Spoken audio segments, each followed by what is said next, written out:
se inscreve no canal, deixe seu comentário. A gente vai falar um pouquinho sobre fruto do Espírito. Vamos lá? Vamos lá entender o que significa lá em Gálatas. Mas o fruto do Espírito é o amor, a alegria, a paz, longanimidade, benignidade, bondade, fidelidade, mansidão, domínio próprio. Contra essas coisas não há lei. Está lá em Gálatas 5, do 22 ao 23, tá? Amor, alegria, paz, paciência, amabilidade, bondade, fidelidade, mansidão, domínio próprio, né? Um dos frutos do Espírito, o amor, né? O amor é a própria natureza de Deus. 1 João 4, do 7 ao 8. É o interesse e a busca do bem maior de outra pessoa sem querer nada em troca. Olha só, Deus é um Deus de amor. 2 Coríntios 13, 11. Olha só, continuando, o amor de Deus é sacrificial, 1 João 4, do 9 ao 10, o amor de Deus é universal, o amor de Deus é misericordioso, o amor de Deus é um amor de disciplina, o amor de Deus é um amor inseparável. O amor de Jesus Cristo por nós é um amor que excede todo o entendimento, é o amor no qual devemos andar, é o que Jesus disse sobre o amor. Nesse aqui, pessoal, eu vou passar mais as frases, tá? Mas segue os versículos se vocês quiserem pesquisar. O amor de Deus expresso por Jesus. Jesus veio não para acusar os homens, mas Jesus veio para tornar os homens livres e mostrar o caminho do amor, santidade. Jesus veio trazer vida em abundância. O amor do homem a Deus deve ser um amor exclusivo, devemos amar com intensidade, é um amor alicerçado na gratidão, é um amor obediente. E um amor comunicativo e produtivo. O fato de amarmos a Deus é comprovado pelo fato de amarmos ao próximo. Se alguém não ama aos irmãos na prática, seu amor por Deus é falso. Olha só. Amor e fé. O cristianismo envolve relacionamento e dedicação dos homens com Deus e entre si. Fé se move. Fé faz algo por si e pelo próximo. Paulo ora para o povo tenha fé com amor, Efésios 6, 23. Paz seja com os irmãos e amor com fé, da parte de Deus Pai e do Senhor Jesus Cristo. A fé opera pelo amor, Gálatas 5, 6, porque em Cristo Jesus nem a circuncisão nem a incircuncisão tem valor algum, mas a fé que atua pelo amor. O amor na prática. O amor nunca deve ser mera aparência. Segue os textos para vocês lerem. Romanos 12, 9, 1 João 3, 18. O amor não deve ter máscaras. O amor sempre produz a generosidade prática, o perdão. O amor é o vínculo da perfeição. Todos os atos do cristão devem ser de amor. O amor fala a verdade sem machucar. O amor é controlador da liberdade cristã. O amor prático é uma conquista. 1 Coríntios 14, 1. Segui o amor e procurai, com zelo, os dons espirituais, mas principalmente que profetizeis. Seguir no grego, diokein, que significa correr atrás, perseguir. O amor é um novo mandamento e evidencia quem procede de Deus. Está lá em João 13, 34, 35 e 1 João 4, 7. Amor, o segredo da unidade cristã. Amor pelos irmãos, amor pelos líderes da igreja, amor por todos os homens. Coisas que você pode fazer para liberar o amor. Não julgar, perdoar, tomar atitudes, né? Fazer alguma coisa mesmo se você tem dificuldade com essa pessoa. Honrar, né? Respeitar, né? Ainda que eu fale a língua dos homens e dos anjos, se não tiver amor, serei como bronze que soa ou como um símbolo que retine. Ainda que eu tenha o dom de profetizar e conheça todos os mistérios e toda a ciência, ainda que eu tenha tamanha fé a ponto de transportar montes, se não tiver amor, nada serei. E ainda que eu distribua todos os meus bens entre os pobres, e ainda que eu entregue o meu próprio corpo para ser queimado, se não tiver amor, nada disso me aproveitará. Nossa, que lindo, né? Adversários do amor. O que é o amor? Ele é paciente, ele é benigno. Como o amor não age, não tem esse comportamento. Vamos lá, como ciúmes. Ele não arde em ciúmes, vaidade, orgulho, não se ufana, soberba, não se ensoberbece, grosseria, não se conduz inconvenientemente, egoísta, não se procura seus próprios interesses, irritação. O amor não se exaspera. Mágoa, ele não se ressente do mal. Cumplicidade no erro, não se alegra com a injustiça. O amor faz, tudo sofre, tudo crê, tudo espera, tudo suporta. O amor jamais acaba, mas havendo profecias desaparecerão, havendo línguas cessarão, havendo ciência passará, porque em parte conhecemos e em parte profetizamos. Quando, porém, vier o que é perfeito, Jesus, então o que é a parte será aniquilado. Quando eu era menino, falava como menino. Mas agora, quando cheguei a ser homem, maturidade, consciência, desisti das coisas próprias de menino, porque agora vemos como em espelho, obscuramente, então veremos face a face. Agora conheço em parte, então conhecerei como também sou conhecido. Agora, pois, permanecem a fé, a esperança e o amor. Esses três, porém, o maior deste é o amor. A alegria. Alegria, no grego chara, satisfação, gozo. A palavra chara ocorre 70 vezes no Novo Testamento, estado de grande satisfação, contentamento. A plenitude da alegria está na presença de Deus. A alegria é a atmosfera distinta da vida cristã. O reino de Deus é a alegria do Senhor é a nossa força. O passar por provocações deve ser motivo de alegria. Alegria em meio às perseguições. O exemplo de Paulo quando presos e açoitados, vivendo contente e alegre em toda e qualquer situação. A alegria é o poder que vai te levar e te ajudar a passar por todas as situações. Davi anelava pela salvação. E vós com alegria tirarás águas das fontes da salvação. Vinde, cantemos ao Senhor, jubilemos a rocha da nossa salvação. Todavia eu me alegrarei no Senhor, exultarei o nome de Deus na minha salvação.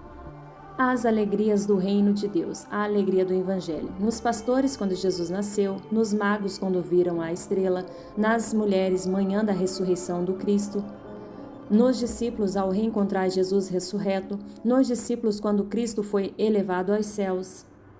A alegria de crer e receber o Evangelho, em Samaria, pela pregação de Felipe, no eunuco após o seu batismo, nos gentios da Antioquia na Pisídia, quando o evangelho chegou a eles, nos romanos em sua fé, nos filipenses pela permanência de Paulo.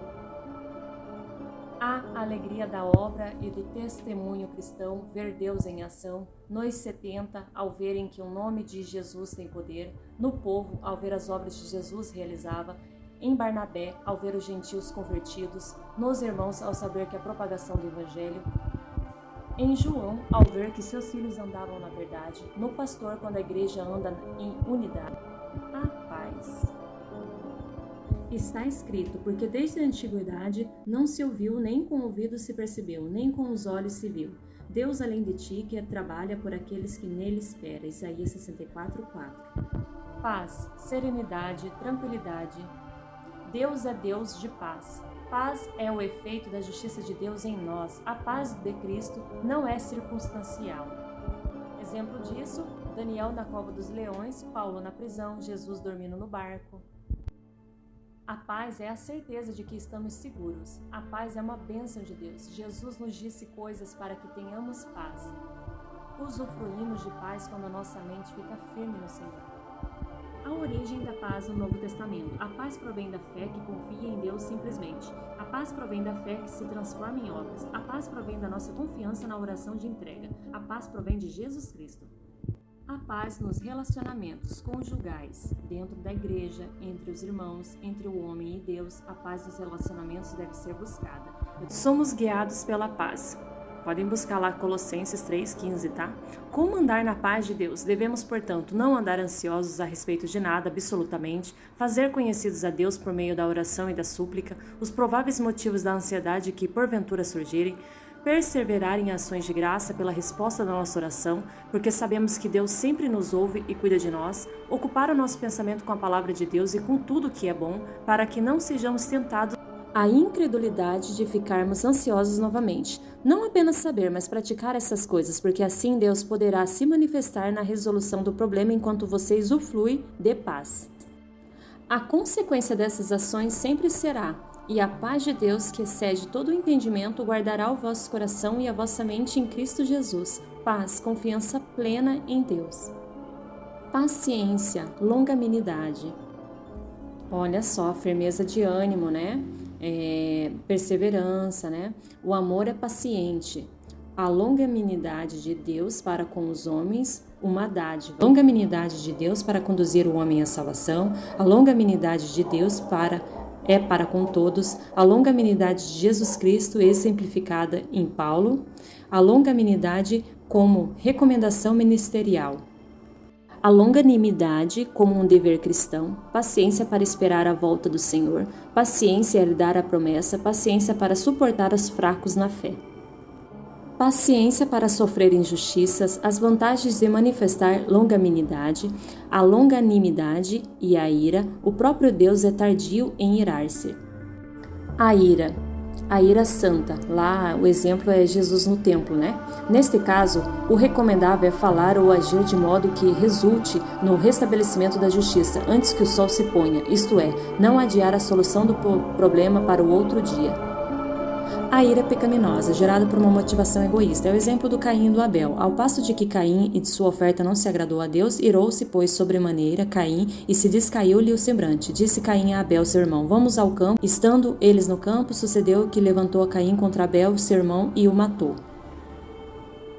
Benignidade. Uma pessoa benigna, ela não é maligna, né? Ela é amável. Deve ser benigno e agir com bondade. O termo benignidade é frequentemente usado para descrever o que Deus é com o seu povo.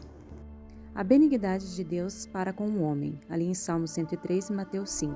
Paulo também disse aos pagãos idólatras de Listra, está lá em Atos 14, do 15 a 17.